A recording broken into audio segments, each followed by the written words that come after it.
जो ऐसे असंत हैं, दूसरे का हित रूपी घृत में मक्खी की तरह पड़ी रहती है। घी है किसी का, उसमें मक्खी पड़ गई तो मक्खी मर गई तो थोड़ा तो मन दुखी हो जाता है। यानी दूसरे को दुख देने के लिए ही जिनका जन्म हुआ। पर अगाज लगतन पर रही जिम हम उपल किसी दल गरही, दूसरे के अगाज के लिए अपने शरीर को छोड़ देते हैं। दूसरे का अहित हो चाहे जिस तरह से हो। जय श्री सीताराम। पधारो संत भगवान, बोलिए संत भगवान की जय। तो संत भगवान अयोध्या से पधार रहे हैं। हमसे आज्ञा ले लिए थे पहले ही कि महाराज जी हम जाएंगे उस क्षेत्र में। तो हमने कहा कि ठीक है। तो कथा में भी आकर के दर्शन दिए।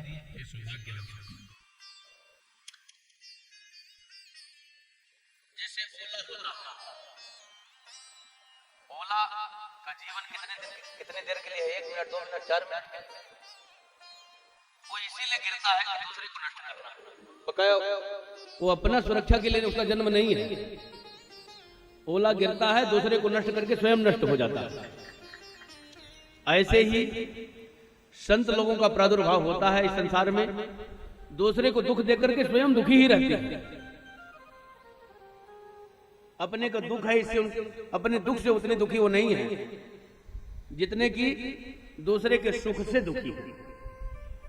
दूसरे को सुखी देख करके दुखी रहना, ऐसा उनका स्वभाव बना रहता है। जीवन ही दूसरे को दुख देने के लिए होता है।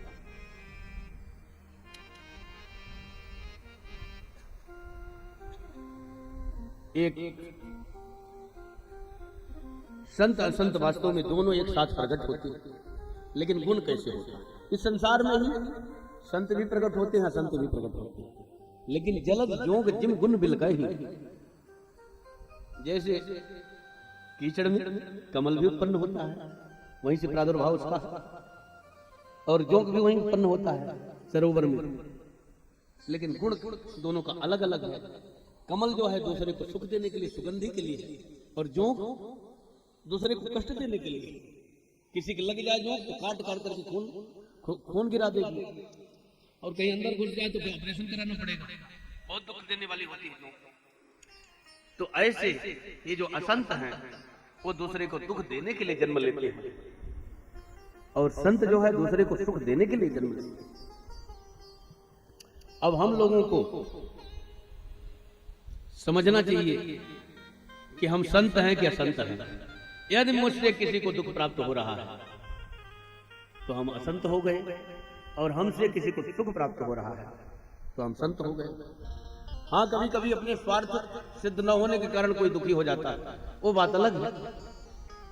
अपने स्वार्थ की सिद्धि न हुई, उसके कारण कोई दुखी हो गया। आपने दुखी किया नहीं, लेकिन उसका स्वार्थ सिद्ध नहीं हो रहा है तो दुखी हो रहा है, तो उसमें क्या करोगे?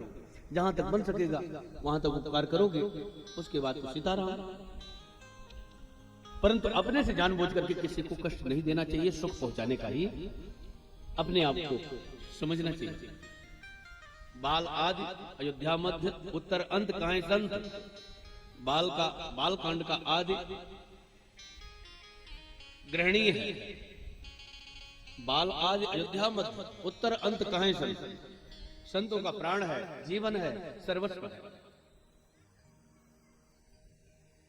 बिछुरत एक प्राण है लेहि, मिलत एक दुख दारुण देहि। एक संत भगवान है कि घर में आए, बढ़िया भजन सत्संग हुआ, सेवा दी, और वहां से निकलने लगे तो प्राण निकलने लगते हैं। अब संत भगवान चले जाएंगे, या जो सुख प्राप्त हो रहा था नहीं मिलेगा, तो वो जब छोड़ते हैं तो प्राण निकलने लगते हैं। और असंत मिलते ही प्राण लेने के लिए तैयार रहते हैं। तो असंत के मिलने पर प्राण दुर्लभ हो जाता है, और संत के बिछोड़ने पर प्राण दुर्लभ होता है। श्री गोस्वामी तुलसीदास जी महाराज ने कहा कि दोनों ही के गुणों में थोड़ी थोड़ी समता दिख रही है, इसलिए जड़ चेतन गुण दोष में विश्व की करता। जड़ चेतनात्मक जगत को गुण दोष में संसार को बनाया है। तो जितने हैं सबकी मैं वंदना करता हूं। सारे संसार को भगवान का स्वरूप समझ करके सबकी वंदना।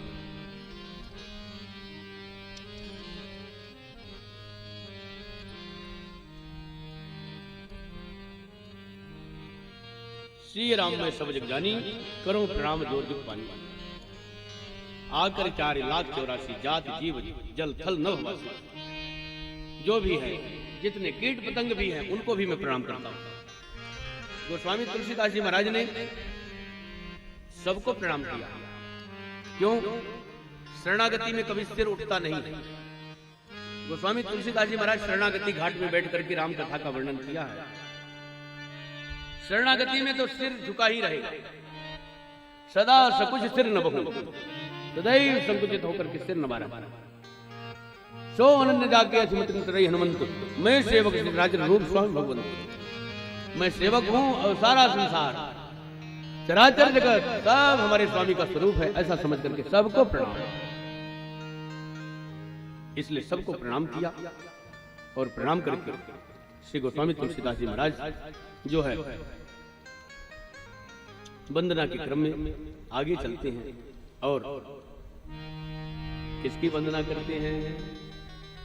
वंदम अवध पुरे अति पावनी, वंदम अवध पुरे अति पावनी। सरे ओ सरे कल खलो सन रावण, सरे ओ सरे कल खलो सन सावन। प्रणवामपुर नर नारी बोरी, प्रणवामपुर नर नारी बोरी। ममता जिन पर प्रभुहीन दोरी, ममता जिन पर प्रभुहीन दोरी।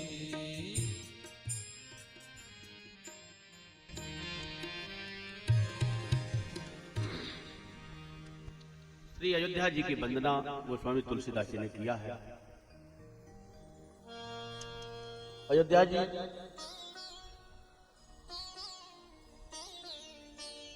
परब्रह्म परमात्मा का स्वरूप है। रामस्य नाम रूपांच लीलाधाम परात्परम, एतत् चतुष्टयम नित्यम सच्चिदानंदम अव्ययम। भगवान के नाम रूप लीलाधाम चारों ही एक तत्व है, सच्चिदानंद स्वरूप है, अव्यय यानी अविनाशी है और नित्य है। ऐसा समझ करके भगवान के समान ही भगवान की परम पावनपुरी अयोध्या धाम है, ऐसा समझ करके हम सबको प्रणाम करना चाहिए। भगवान की धाम में, नाम में, रूप में और लीला स्थली में, लीला में कोई भी अंतर नहीं है, चारों एक ही है। अयोध्या च परब्रह्म सरयू सगुण कुमान तन्निवासी जगन्नाथ सत्यम सत्यम वदाम्यहम्। श्री शंकर भगवान कहते हैं अयोध्या च परब्रह्म, अयोध्या जी साक्षात परब्रह्म परमात्मा का स्वरूप है। भगवान श्री राम जी अयोध्या है, सरयू जी परब्रह्म का सगुण स्वरूप है, प्रत्यक्ष प्रकट स्वरूप। राम जी में सरयू जी में कोई अंतर नहीं, बह रही है सरयू, भगवान की नेह सरिता, भगवान का प्रेम है सरयू जी के रूप में बह रहा। नेत्रजा है, भगवान के नेत्र से प्रकट हुई। कितना सौभाग्य है कि हम सबको गुरुदेव भगवान की कृपा से अयोध्या धाम का कभी कभी निवास मिल जाता है, सरयू जी का जलपान मिल जाता है, दर्शन मिल जाता है। दरस परस मज्जन अरुपाना, हरई पाप कह वेद पुराना। दर्शन से, स्पर्श से, स्नान से और जलपान से सारे पाप नष्ट हो जाते हैं, ऐसा वेद पुराणों ने गाया है। गोस्वामी तुलसीदास जी कहते हैं वेद पुराणों में इसका वर्णन है। किसके? दर्शन, स्पर्श, स्नान और पान से समस्त प्रकार के पाप नष्ट हो जाते हैं। अयोध्या जी ऐसी महिमामय है। अयोध्या में निवास करने वाले सब प्राणी, हमारी सरकार कहती है अयोध्या धन धन अवधपुरी के कुकुर। तुलसीदास जी महाराज, धन धन धन अवधपुरी के कुकुर। कुकुर माने कुत्ता, कुत्ता भी धन्य है श्री राम जी की पुरी अयोध्या धाम में निवास करने वाला। पत्तल चाट करके संतों का प्रसाद वो प्राप्त करता है। हम सबको रोज कहाँ मिलता है प्रसाद? संसार में साधु को प्रसाद पाने को कहाँ मिलता है? कितने लोगों को मिलता है रोज प्रसाद पाता है? वहां का कुत्ता भी संतों का प्रसाद रोज पाता है, सुअर भी संतों का प्रसाद पाता है, कीट पतंग भी संतों के प्रसाद पाते हैं। कितने भाग्यशाली जिन गलियों में राम जी विचरण किए, चारों भाइयों के साथ साक्षात परब्रह्म परमात्मा विचरण किया, अपनी लीला संपन्न किया। उन गलियों में कुत्ते, बैल, गाय, वृषभ, गधे, कीट पतंग सब विचरण करते हैं। वे कितने भाग्यशाली। अयोध्या धाम परम पावन, सात पुरियां मोक्षदायिनी। अयोध्या, मथुरा, माया, काशी, कांची, अवंतिका, पुरी, द्वारावती चैव सप्तैते मोक्षदायका है। अयोध्या जी, मथुरा जी, काशी, हरिद्वार, कांची, अवंतिकापुरी यानी उज्जैन और द्वारिकापुरी, ये सात पुरियां मोक्ष प्रदान करने वाली हैं। उसमें भी अयोध्यापुरी मस्तके, सप्तपुरी में ज्येष्ठ अयोध्या। इन सात पुरियों में सब सर्वश्रेष्ठ श्री अयोध्या जी हैं। समस्त पुरियों का मस्तक है। जैसे शरीर में सबसे उन्नत स्थान, ऊंचा स्थान मस्तक का होता है, ऐसे मोक्ष देने वाली सात पुरियां हैं, मनो भगवान का स्वरूप है। भगवान के स्वरूपों में मस्तक जो है अयोध्या जी। ऐसे अयोध्या धाम हम सब प्रणाम करते हैं और हम सबके हृदय में कामना होना चाहिए कि ऐसे परम पावन धाम श्री धाम अयोध्या का हम लोगों को मंगलमय दर्शन होता रहा है। उनका दर्शन, उनका निवास, वहां रह करके सुंदर सत्संग का रस, भक्तों का दर्शन, संतों का दर्शन, गुरुजनों का उपदेश, भगवान की भक्ति और भगवान की प्रेममयी धारा, श्री सरजू जी का स्नान, जलपान, परम सौभाग्य। जीव का जीते जी मुक्ति समझ में आ जाए तो जीव की जीते जी मुक्ति है, मर करके मुक्त नहीं होगा। अवध के बराबर नहीं भूमि कोई, बैकुंठ भी इससे शर्मा रही है। अयोध्या के समान कोई भी भूमि नहीं है। बैकुंठ भी लज्जित हो जाती है। और ये केवल ऐसा कहो कि ये साधारण कवियों की बात है, तो राम जी स्वयं कह रहे हैं। कवियों को छोड़ो तो स्वामी तुलसीदास जी के शब्दों में राम जी कह रहे हैं, यद्यपि सब बैकुंठ बखाना, वेद पुराण विदित जग जाना, अवधपुरी संप्री नहीं सो, यह प्रसंग जाने कोई कोई को। वेद पुराणों में बैकुंठ की बढ़ाई है। बैकुंठ का मतलब है जहां कुंठा ना हो, विकार ना हो, समस्त प्रकार के वृक्ष स्वरूप से जो मुक्त है, विकार से मुक्त, भगवान का परम पावन धाम, यत्र गत्वा न निवर्तन्ते तद् धाम पर, इसकी सराहना वेद पुराणों में की गई है और सारे संत इसका बखान करते हैं। वहीं जाने के लिए सारे साधन किए जाते हैं। लेकिन राम जी कहते हैं, राम जी से बड़ा कोई भी नहीं, आन राम समान राम निगम का है, यह भी वेद कहता है। राम जी के समान दूसरा कोई भी नहीं है, ऐसा वेद कहते हैं।